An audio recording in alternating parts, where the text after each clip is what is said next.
Morning peeps, good morning everyone. How's everyone doing? Hopefully you guys are all doing well. Don't forget, if you're new to the channel, like, share, subscribe. Alright, a quick bit of personal news before we get into the boxing. I fly out to Miami tomorrow morning to host the Club World Cup, which I'm very excited about. A little nervous, but the overriding feeling is excitement. I'm the lead presenter as well, which is crazy. Honestly, I mean, come on, eh? Sometimes you've got to pat yourself on the back. This journey to get into football hasn't been easy. Sometimes you can get typecast and everyone just thinks, oh, Ade's the boxing guy. And I'm like, well, one second, I talk football as well. Those of you that listen to TalkSport will know that I do have a daily show with Rory Jennings where all we talk is football. But it hasn't been easy. I have done some live football before. Some of you might know, some of you might not, that I was the first black Premier League football presenter. That was a couple of seasons ago for Amazon Prime. I did it again this season for Amazon Prime. But yeah, this is the first big journey into presenting live football. Like, I've always wanted to do football and boxing, not just one sport. Like, I look at people like Kate Abdo that does both, Laura Woods that does both, and they're like my big inspiration that you can do both. So yeah, here goes. And the first game is Messi's Inter Miami. So the first game is Messi. I mean, Suarez, Busquets. So yeah, they're going to announce the full team. So who's going to be with me pitch side, who's going to be in comms, the rest of the presenters in a few days' time. But I thought we'd give you guys a bit of a heads up. So yeah, pray for me, people. No mistakes. We do it nice and clean, and that's it. Remember what the dream is. I don't know if you guys know this, but my dream, and it will happen, is for me to present at the World Cup next year. So this is the perfect audition for that. Anyway, I will keep you updated. I'll do vlogs. Sign up to the newsletter. Loads of information on there as well. The newsletter link is in the description. But crazy journey, man. Like, if anyone is out there and you have a dream and they're trying to shit on your dream, like, don't listen to them. Block out the noise. Honestly, block out the noise from everyone and just focus. Because, I mean, 10 years ago, I was at fucking Islington Council taking calls on council tax, parking, and dog shit. So don't listen to anyone. Follow your dreams. All right, let's get into what there is to talk about today. A deal for Canelo Crawford to stream on Netflix is imminent, officials say. Yeah, I've always thought that was going to happen. They want the biggest audience possible, and they obviously look at the numbers that Jake Paul, Mike Tyson did.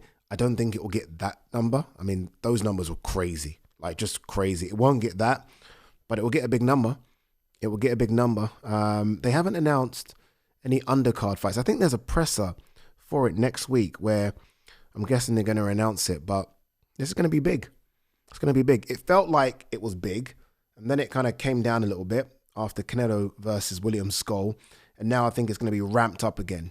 Obviously, Dana White's confirmed that he's promoting it, which is interesting, right? Getting a non-boxing promoter to promote what some are saying is the biggest fight of the last decade. I don't know if that's true, but that's what people are saying is interesting, but it's going to be big. I mean, they're going to go in. They're going to spend so much money promoting this. So, yeah, I look forward to it. If I'm not working on it, trust me, I'm going to go and watch it. But I'm not missing out on Canelo Crawford. No fucking way. So hopefully I can pull a few strings and get myself a ticket because I'm very, very intrigued by that fight. Raymond Muratalla succeeds Vasily Lomachenko as IBF 135-pound champion. Why? Why? I hate this stuff. Why do this? Why elevate someone to champion status? Why not just have two people fight for the belt? Why does not go down the list and have, okay, number one versus number two, you guys are going to fight for it. Why give someone a belt? It's the worst possible way to become a champion. And even the person receiving the belt ain't going to want to get it like that. They're not. Yeah, Raymond, hi, you're now champion. Oh, no, I want to fight for it. I want to prove that I am number one. Like, honestly, stupid. Hate it. A bit of love and support Joe Gallagher's world title plans for Zelfa Barrett. Yeah, Zelfa didn't look good, did he, against Jazza Dickens. He has had a fight. He fought in Bolton. I don't know when.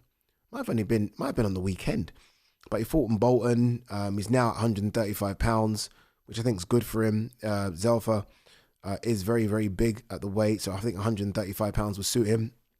So let's see. He got a knockout on that fight I was referring to. Again, he's now with Joe Gallagher, so let's see what he can do. I mean, I've got a lot of love for Zelfa Barrett. I think he's a good fighter. He's a nice person, and let's not say someone's dreams are done because of a defeat. Let's just see if he can rebuild. And Joe Gallagher is a very, very good trainer. All right, let's talk about Moses Itauma, Dillian Whyte. This came from nowhere on Saturday.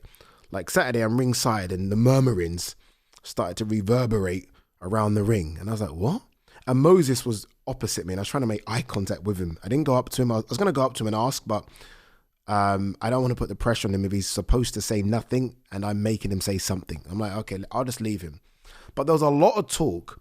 This is why I know this is still very much in the making and nothing's been announced, because there was a lot of talk about Moses fighting the Albanian, whose name Hissa, who fought on that card.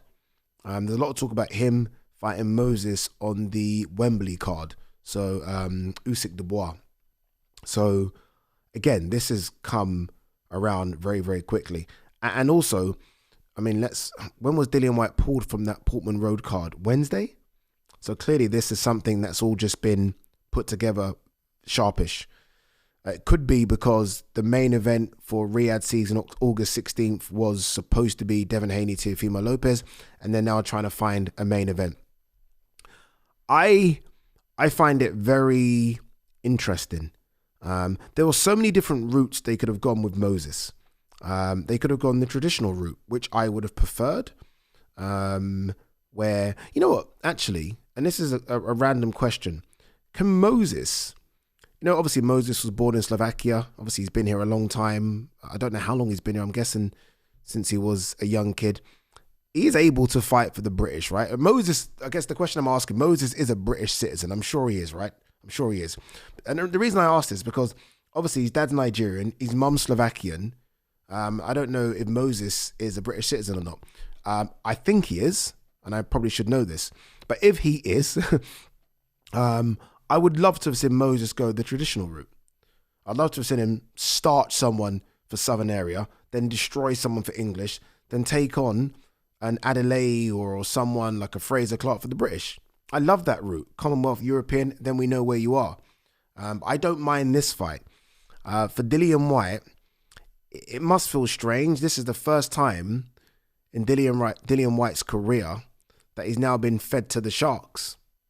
The first time, right? And that must be hard to take. When normally a fighter like Dillian Whyte's been built up to fight someone.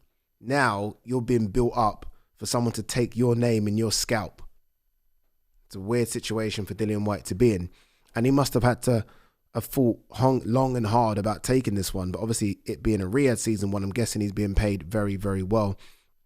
I'd like to see in this fight, and I mean from the very outset, so I'm talking the first presser, Dillian Whyte to put it on Moses, to put it on him. Let's not forget, Moses is only 20. Dillian Whyte's 37. Moses would have watched Dillian Whyte growing up thinking this is the mad guy. And I think we need to see a bit of that from Dillian.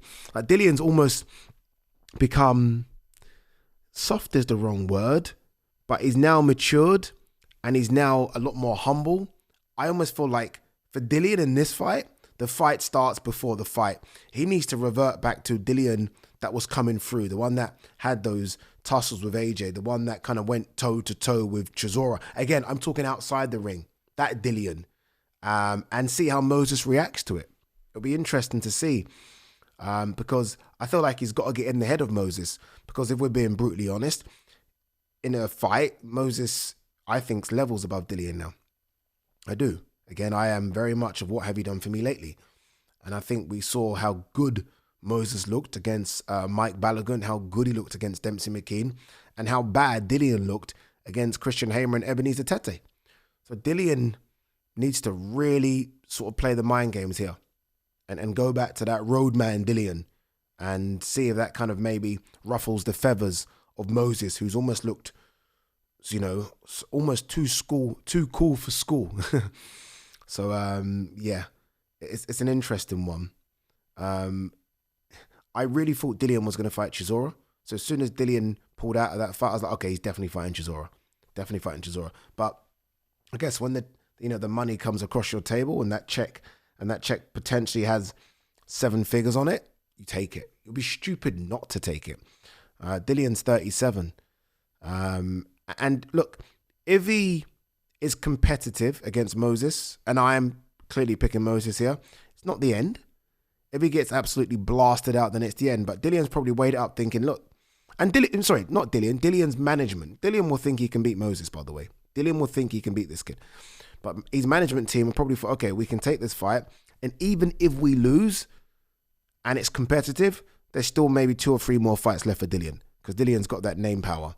For Moses, it's a perfect fight. And the reason it's a perfect fight is this, and it's a simple one.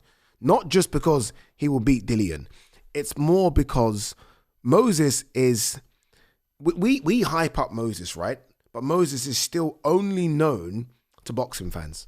Trust me, I speak to a load of non-boxing fans who don't know who Moses Itauma is. If he were to ice Dillian, because Dillian's known to a wider range of sports fans, then finally people will start to know who Moses is. And that's how you build sort of a new superstar, right? Again, I always talk about this Highlander effect. The movie Highlander, where he chops off the head and he takes the power. That's kind of what they're lining up here for Moses. Moses chops the head off of Dillian. He takes that power. He takes that fan base. All of a sudden, people know who he is. So, yeah, it's very smart matchmaking. Again, I think I would have preferred to see Moses go the traditional route. But it is what it is. It is what it is. I think it's an intriguing fight. I think Dillian is going to have to look, I'm not joking, like Joseph Parker Dillian to even hang with this guy, because I think this guy is very, very special. But we haven't seen him get cracked yet. That's and people always kind of say, Ade can't. No, I'm not calming down. We haven't seen him get cracked. Like, this is the heavyweight division, where people have fucking bowling balls as fist. I need to know that this guy can take one on the chin. If he can, we saw it with Fabio. Fabio got cracked how many times? Fabio's legs were sturdy. Like, so we know Fabio can take it. We know that, right? Fraser Clark cracked him. David Adelaide cracked him. Nathan Gorman cracked him. So I've seen that Fabio's got that. I haven't seen anyone yet lay a glove on Moses clean. Dillian's got power, we know. That left hook, Dillian's left hook. Go and watch the left hook that put down Chisora. The left hook that obliterated Lucas Brown. If Dillian hits you clean on that the left hook that wobbled AJ all over the place in their first fight. Sorry, their first pro fight. So, yeah, if he cracks Moses and Moses takes it, fuck me, all bets are off. Moses is a world champion in the making, in the waiting. Moses wobbles, then yeah, we might have an issue, but I like it. I'm guessing there'll be an announcement very soon. I'm guessing it's just a case of having to make sure everyone's happy with their terms and conditions. But it's a big fight. It's a big fight for both. Could be the end of Dillian, could be the making of Moses, could be the reigniting, is that a word? I just made that up, of Dillian, and it could sort of leave us questioning Moses. But it is a very, very intriguing fight. All right, guys, girls, I've got to go. Got a lot to do today. I travel to Miami tomorrow. We're going to Miami. I don't know the rest of this.